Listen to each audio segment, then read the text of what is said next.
Alright, to do this correctly, it says attach parts in numbered order 1, 2, and 3. So we've got C7. Number 1 goes right there.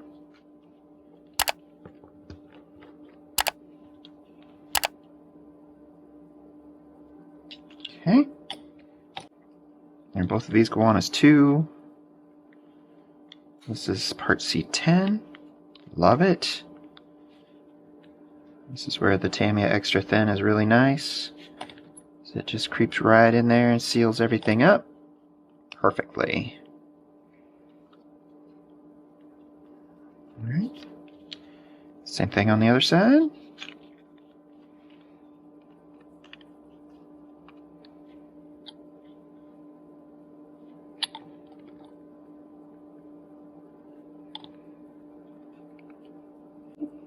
Okay. 1 and 2, and then this front end piece as 3. And it goes this away.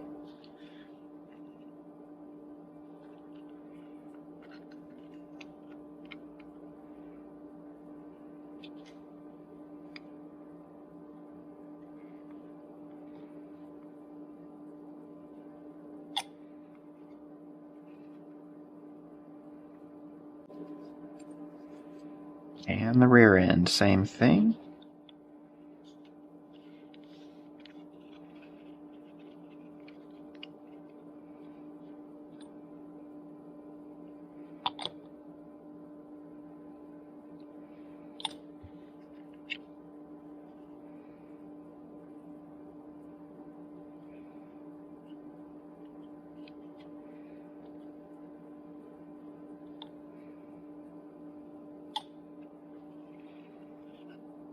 Alright, that's step 1.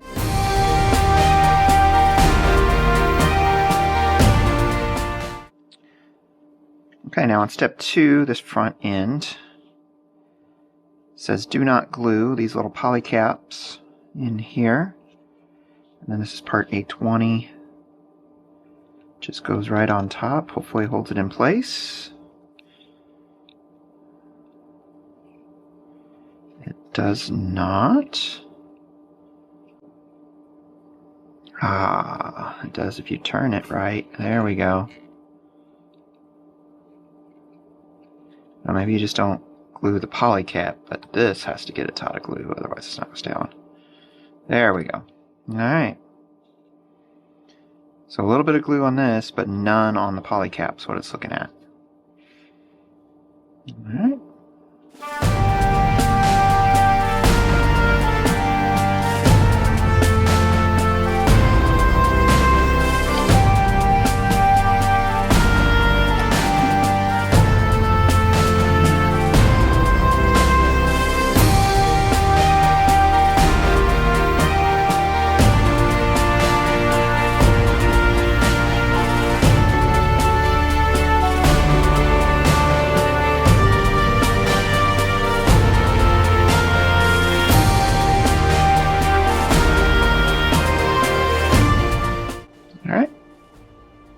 Then I'll repeat the same on the other side.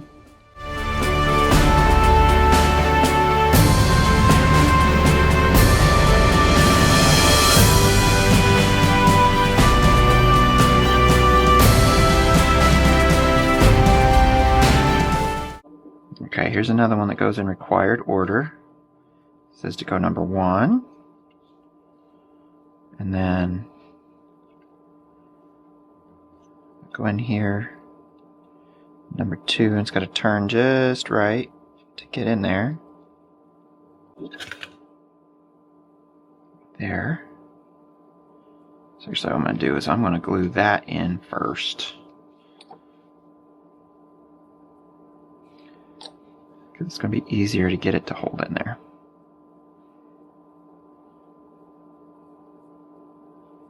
There, just like that. And then this goes in just like that. Or this goes where it goes. Alright.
step 6 is starting to attach the wheels. First one is the drive sprocket, which is what I built in step 5, and it goes in here with no glue. That poly cap in there will grab it. And now it spins. Perfect. And then this one goes on here. But it does glue, so we don't care if it spins apparently. And then this is the other wheel I built in step 5. It goes on here. Doesn't warn me not to glue it, so it is glued.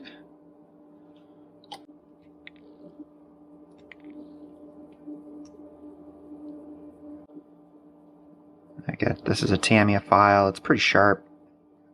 It only takes a few passes. You don't want to do too many, especially on a round part. Otherwise you'll put a flat spot in it, and that's not what you need.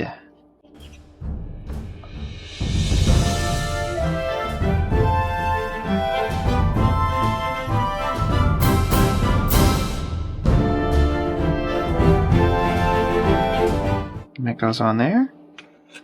The number 4 has a certain way it goes. It's got a...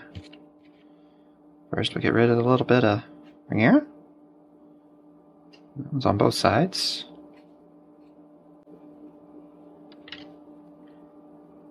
Okay. So number 4 is kind of a D shape. Round on bottom. Flat on the top. Got it. And just tap the glue in where it goes, and it's going to be good. Okay. That's step 6 on that side. Flipped over to do the other.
Okay, step 14 is bending the photo etched part. It comes nice and flat.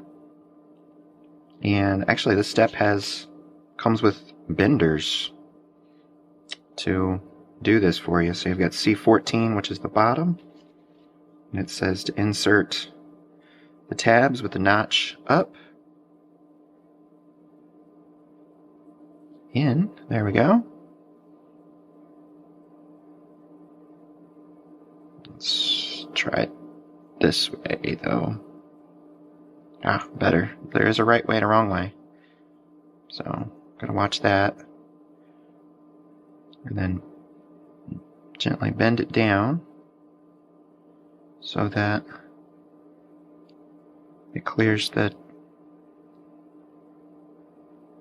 little notch there. And then take this. Nope, this way.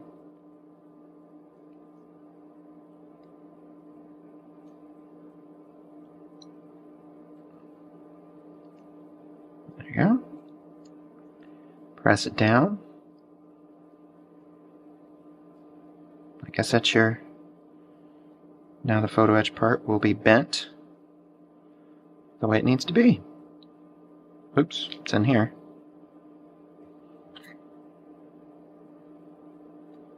There it is. So that's going to be a muffler cover in step 15. So, there we go.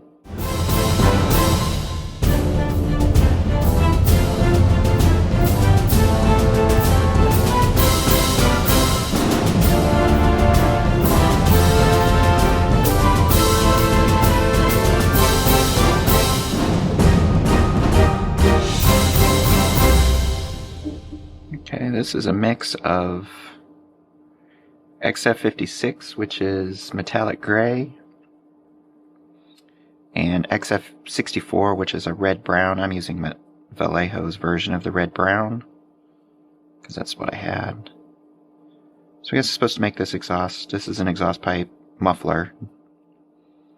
Still have the characteristics of the silver, but to look kind of rusty, and it is kind of drying kind of nice. Like it is going to be rusty. So, there we go.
and thank you for stopping by the garage.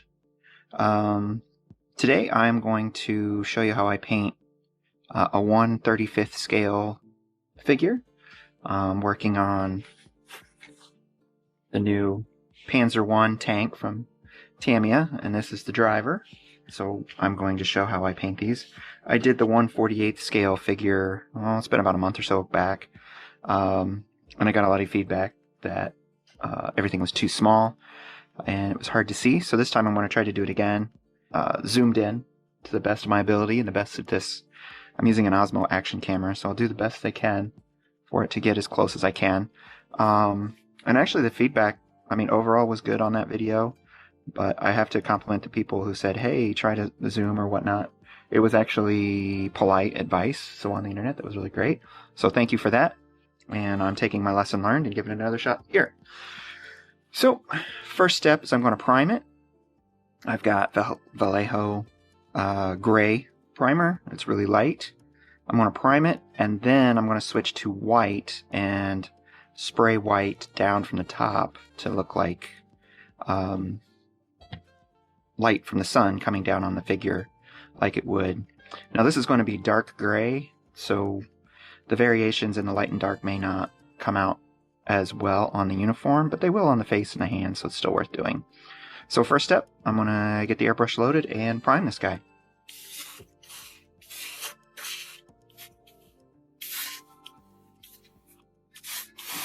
Alright, and there's our guy. He's primed, ready to go. Now I'm going to load the airbrush with a little bit of white and just do a top-down spray to bring out the highlights.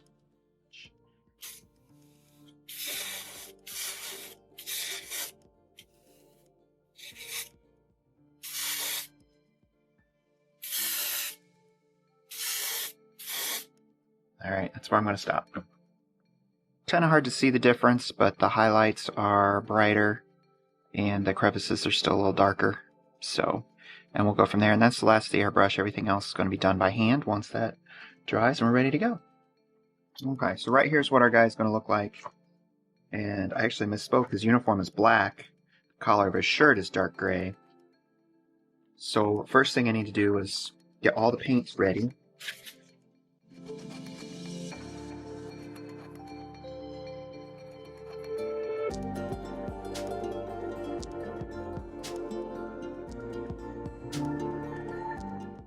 Alright, so there's my flesh colors. I've got light flesh, basic skin tone, beige red, brown sand, and then for the extreme pink is burnt red. I need to make those very thin. This is rubbing alcohol.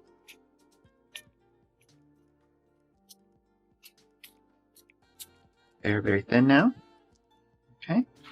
And I don't care if they run together, they're going to get mixed up together anyway. But I'm going to start light with the base flesh. And see, it's so very thin. You're going to think, wow, it's too thin. That's just about right. Because thin layers is the key to this.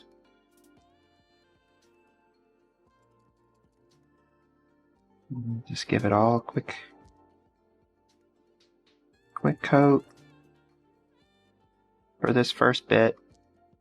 You can color outside the lines, it doesn't really matter too much. Done. Okay. I'm going to dry my brush and then kind of soak up any excess. Alright. So that first coat looks like I didn't do much at all. And then just going to keep layering on. So now I'm going to start the red accents lightly. So a little rose in the cheek, just a dot. And just a dot there.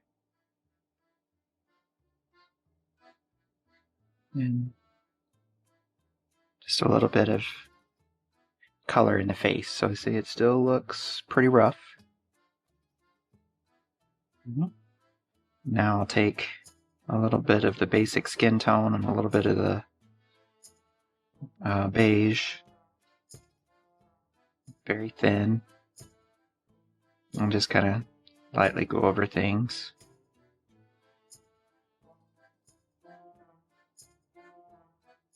Highlight the nose, the ear, and the chin with the darker colors.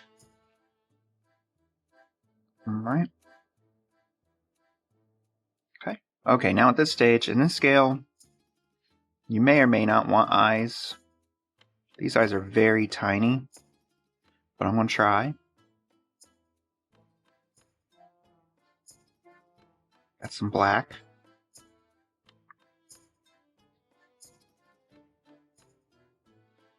And I'm just going to kind of fill in the eye area with black. Just a dot.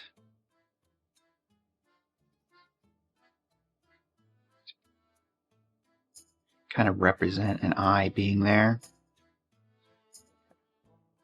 It looks like he's got two big black eyes. And that's okay. As I fill in the flesh around those eyes, they'll get smaller and smaller, and they'll just kind of be a darkness there. So it looks like he has eyes, but you really can't tell. So now I need some darkness.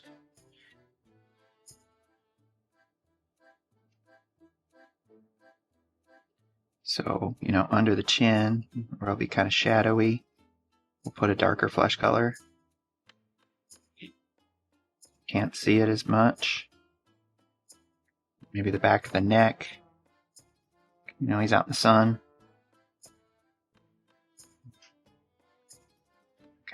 Okay, now I've got the finer brush, and I'm going to add the red. So you got to think, what part of him is red? Well, his lips, of course. And so I'm just going to try to trace in some red with my fine brush to get that color in there. It can be a little sloppy, that's okay.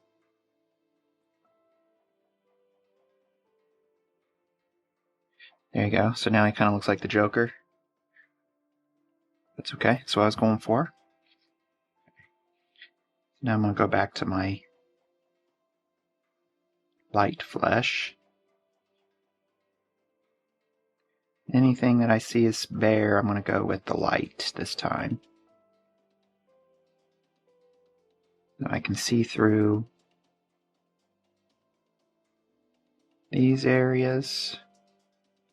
I can see through under the nose. Now I want to kind of de-jokerize his lips. Do a little underneath the eye for cheekbones, kind of work some of that black out of there. Okay. So now he really looks kind of Jokerish. Let that dry, and then I'll come in with some of the other colors and blend in.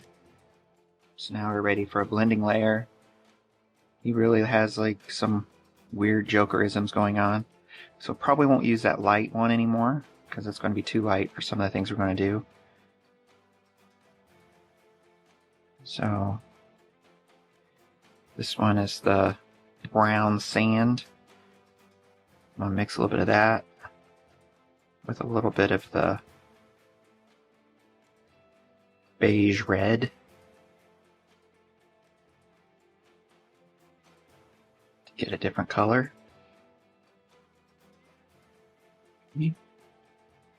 Now I'm going to work some of these areas, just do a little blend. This is where the thin paint comes in.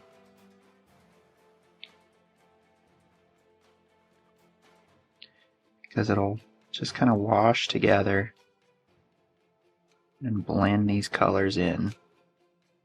Jokerish is starting to work its way out of there. Get some good color. Got a little bit more of the dark for above the eyes. Okay. That felt a little thick. Take a swipe with some of my alcohol. Alright, that filled the eye holes a little too much. Just take my brush, wick that out. Alright, and the black is still in there. But now, see, these colors are starting to blend. So he's got some depth going.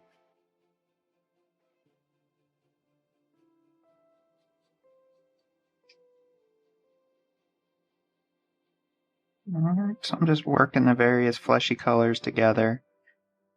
Give it some depth. Put a little red on the cheeks, and now I'm working it around.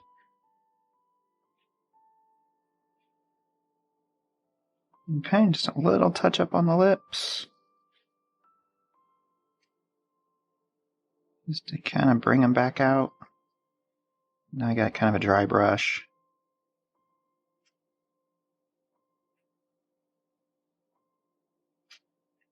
Blend it in just a little bit, 'cause you just want a hint of. Don't make it look like he's wearing lipstick.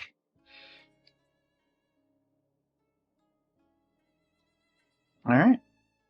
And I think that's good. As you can see on the face, just a shadowing of eyes, so it looks like, yep, he has eyes. A hint of red on the lips. And then all the flesh colors have blended, so you've got multi-tonal.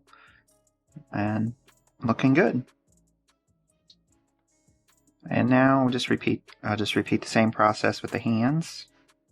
I'll go with base flesh on there, because that light flesh was just too light for what I was going for. See, this got the fingers and the crevices, so it'll just fill in nicely. Let it go ahead and fill in, get the top and the bottom.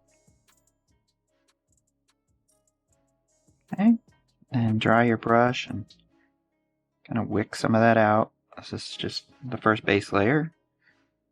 And same thing over here. Gonna just fill the hands. And then let that dry. And go on to the next. Alright. There's that. Okay, now for the rest, the goal is to be very careful not to touch the flesh. So I'm going to go with the black, and the same thing, it should still be nice and thin, so I'm going to thin it out a little bit.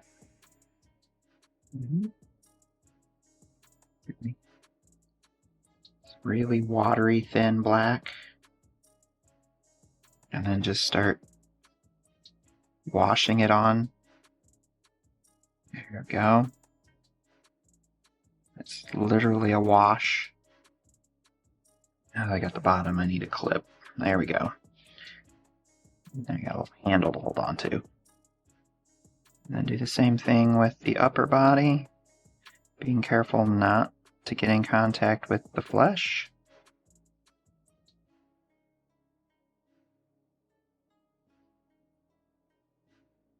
What I was saying about the primer is it grabs it. So it gives it a good base to attach itself to. Again, around the hands, be careful.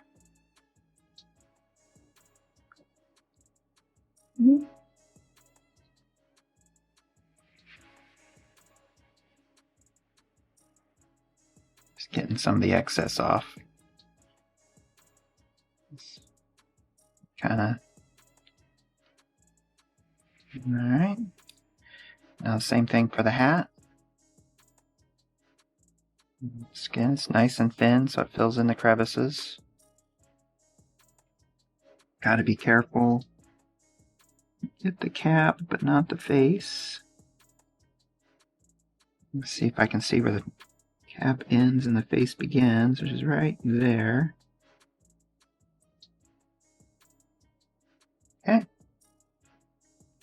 First coat of black is done. Let that dry up, and then I'll come back one more time and call it good. So we have a little bit of contrast, but it's still got to be pretty black, because, you know, the uniform, I'm sure, was nice and neat and not faded. So, alright. And then coming back for the second coat. This is where the black should kind of get a little more serious.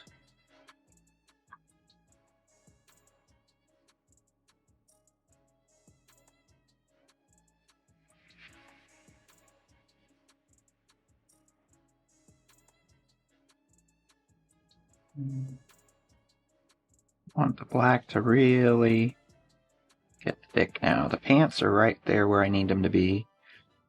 The jacket and the arms. I end up with another coat. So not quite there. But they're getting there. So you want it to look like it has depth, but not at the expense of it not looking like it's a black uniform. So that's just this technique, is just layering the colors until you get it where you like it. That's the nice thing about it, is you don't have to get, you know, really into the detail to painting. You're just washing the color on until it lands where you want it to be. This is already looking better. I'm gonna stop there. A little variation in there makes it look like the sun's bouncing off of it and all that good stuff. So there's his black uniform. Now his shirt is supposed to show up gray. It's just really tiny right there.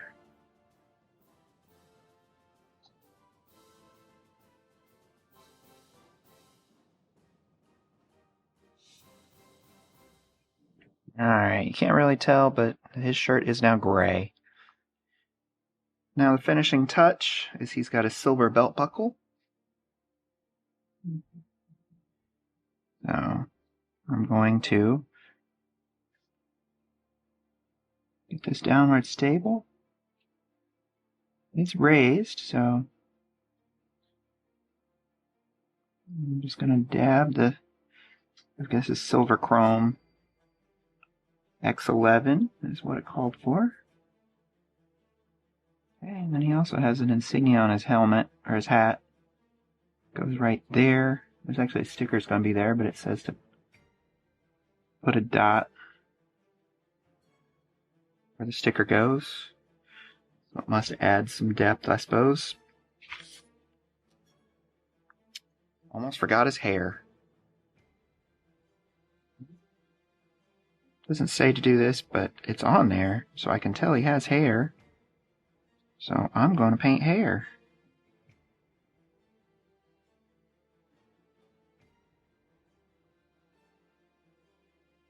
Alright, now that's a little better. That actually kind of brings some life back to him too. So now he's ready to go. There's your guy. Nice simple method of painting him. Well, thanks for stopping by the garage, and take care.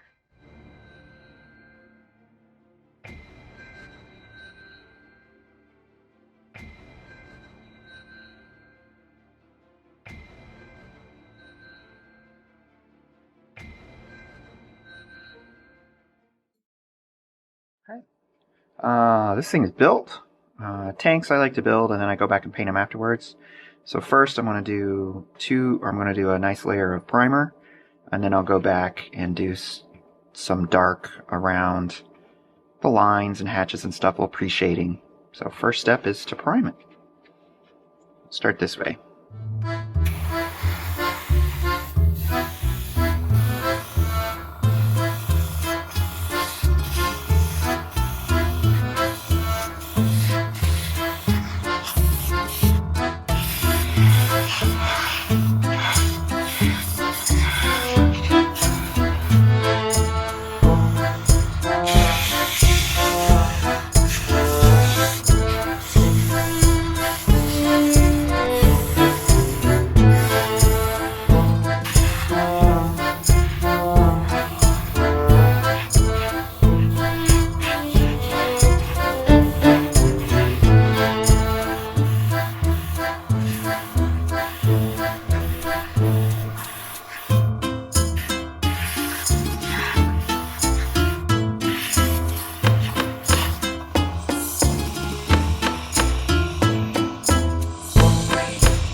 Okay, the next step before decals was seal everything in with this Vallejo gloss acrylic varnish.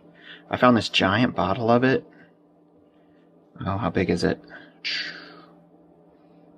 16.9 fluid ounces of Vallejo gloss varnish. I usually use Tamiya, but I got this for like 15 bucks, so I thought I'd give it a shot and see how it goes. And this is going to get covered over by a matte varnish, so it's just got to be shiny enough to make the stickers look good. So that's what I'm going to try.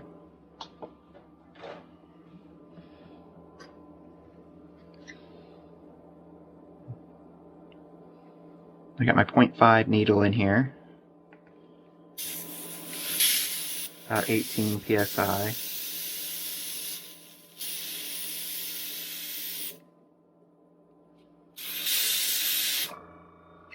Alright, just give it a nice shine.